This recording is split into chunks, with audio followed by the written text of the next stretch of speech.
Você está acompanhando aqui no Jornal da Record News, como você sabe, é um jornal que está em multiplataforma.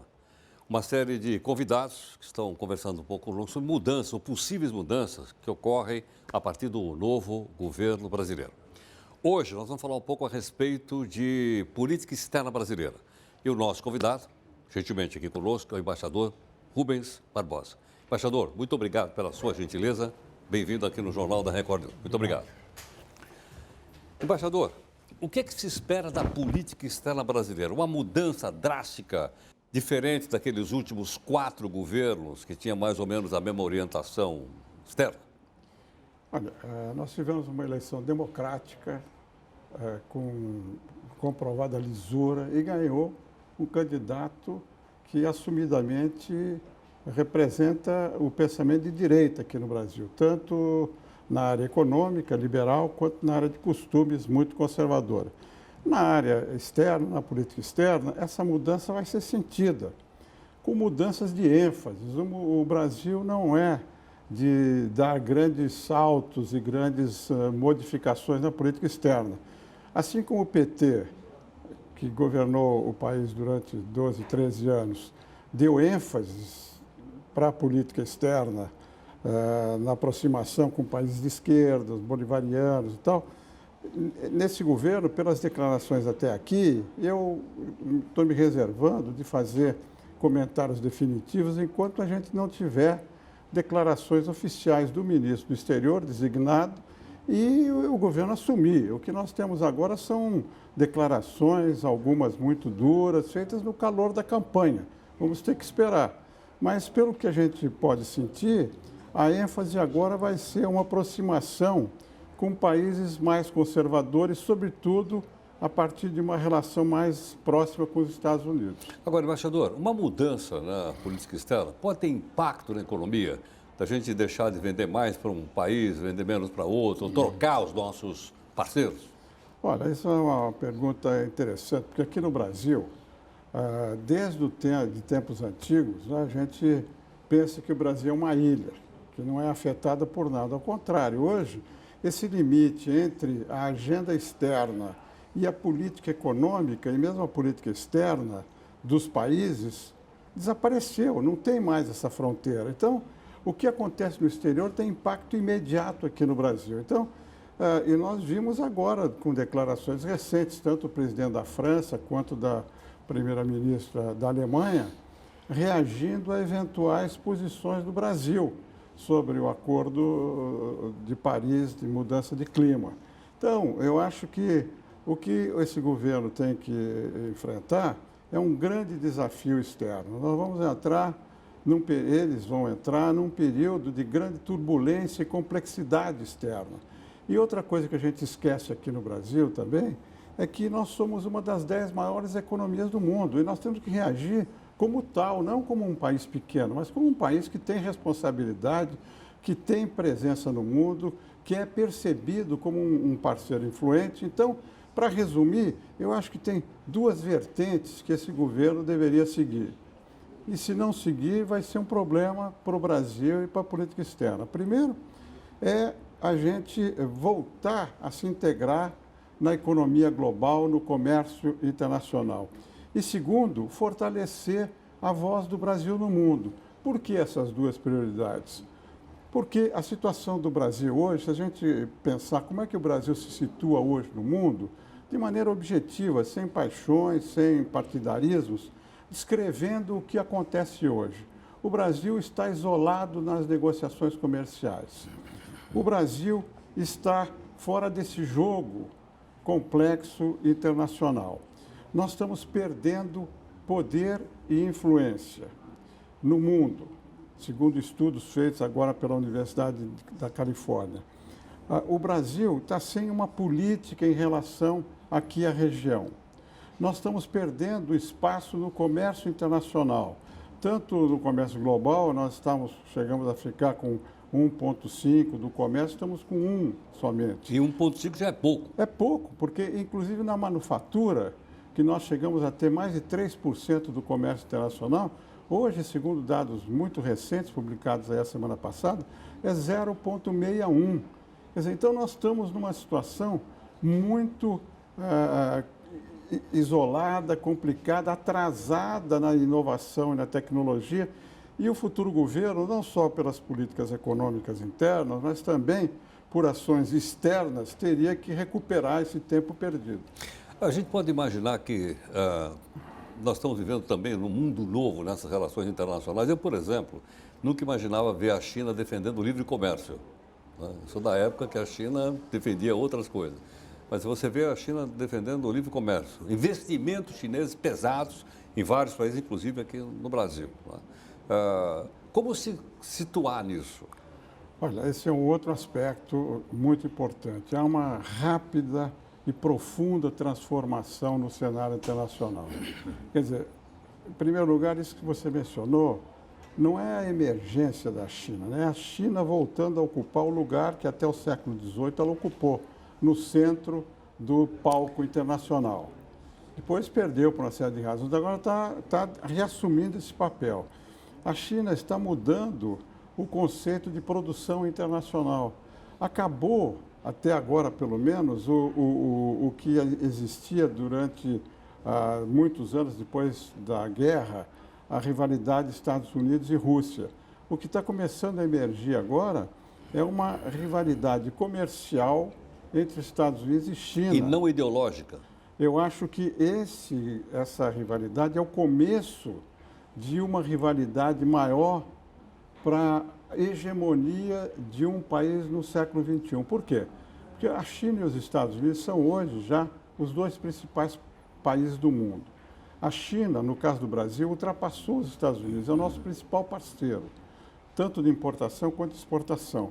Do ponto de vista do Brasil, essa perspectiva que se abre para os próximos anos, né, de rivalidade Estados Unidos e China, é muito delicado, porque como nós somos parceiros importantes dos dois, a melhor posição do novo governo é se manter equidistante disso. Quer dizer, há uma série de coisas que estão sendo declaradas aí que vão ter que ser qualificadas no momento em que o novo governo sentar, começar a governar e verificar as realidades do poder. Uma coisa é a campanha, com grandes declarações e tal. Outra coisa é o poder quando você começa a exercê-lo. Então, em relação à China, também nós vamos ter que calibrar bem a posição para não parecer que nós estamos alinhados com os Estados Unidos ou alinhados com a China.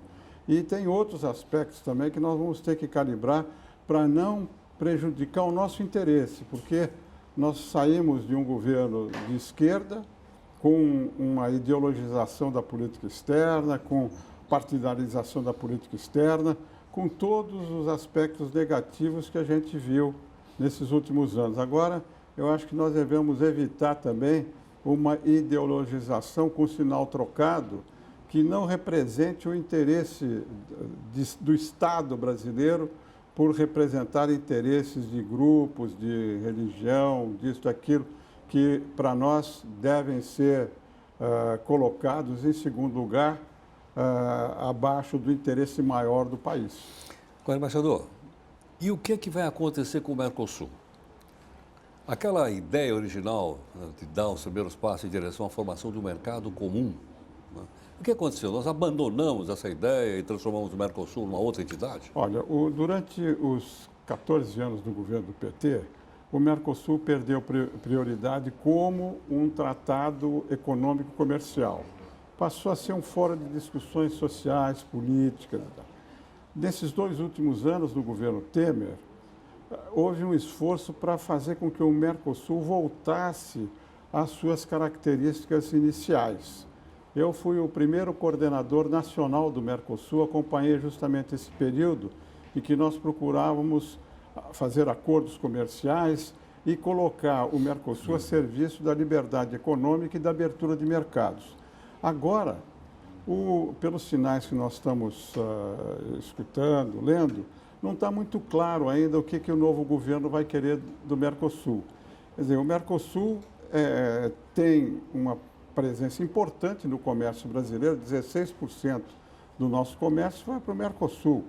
Então é importante como um mercado para produtos brasileiros. Os automóveis produzidos aqui no Brasil, a sua quase totalidade é exportada para a Argentina. Nós não temos outro mercado, porque o Brasil perdeu essa fatia de mercado no exterior pela perda da competitividade. O Mercosul ainda dá uma competitividade para produtos manufaturados brasileiros.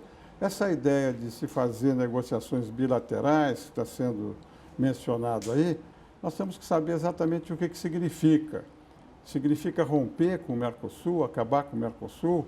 Como é que fica a negociação que foi feita nesses últimos 20 anos com a União Europeia, que interessa tanto ao Brasil e que é uma negociação do grupo, não é uma negociação individual? Então, é uma grande interrogação o que vai acontecer com o Mercosul. Agora, embaixador, ainda que em circunstâncias e conjunturas diferentes, o comércio sempre é o seguinte, é o toma cá, lá, lá. Né? Eu vou abrir para você, mas você também tem que abrir para os meus produtos. Não há uma reação forte dentro da maneira pela qual se organiza a economia interna brasileira, onde a concorrência externa é vista como sendo um desagregador da economia interna, da indústria brasileira, enfim, uma concorrência que a gente não tem condições de sustentar? Olha, o mundo inteiro mudou. O governo brasileiro está quebrado. Então, aí, o principal problema que o governo vai enfrentar é o déficit público, é todas essas medidas para sanear a economia e voltar a crescer. Esse é o objetivo. A perda da competitividade atrapalhou muito a indústria brasileira, que perdeu espaço, perdeu... Agora, o governo que entra agora, 1º de janeiro, tem dito e está tomando, pelo menos, medidas para fortalecer a área econômica, que vai fazer um processo de abertura da economia, de simplificação, de desburocratização. Isso eu acho que é muito bem-vindo, porque nesses últimos anos o pêndulo foi muito do lado da presença do Estado na economia. Isso deu no que deu, né? A recessão, todas essas medidas econômicas que foram tomadas, baseadas no peso do Estado para resolver o problema, aqui no Brasil fracassaram. Eu acho que essa abertura da economia, dependendo de como for feita, a abertura para os mercados, a exposição dos produtos brasileiros, com uma ação importante para a redução do custo do Brasil, através da reforma trabalhista, da reforma tributária, da melhoria da logística, dos portos, simplificação dos processos internos, de controle das agências reguladoras. Isso tudo vai favorecer a indústria, vai favorecer a produção e vai ajudar a volta ao crescimento. Se isso for feito, começando pela reforma da Previdência Social, no começo do novo governo, eu acho que o Brasil tem um potencial grande de voltar a crescer, não 1%, 2%, como nós temos crescido nesses últimos anos, mas 3%, 4%, 5%.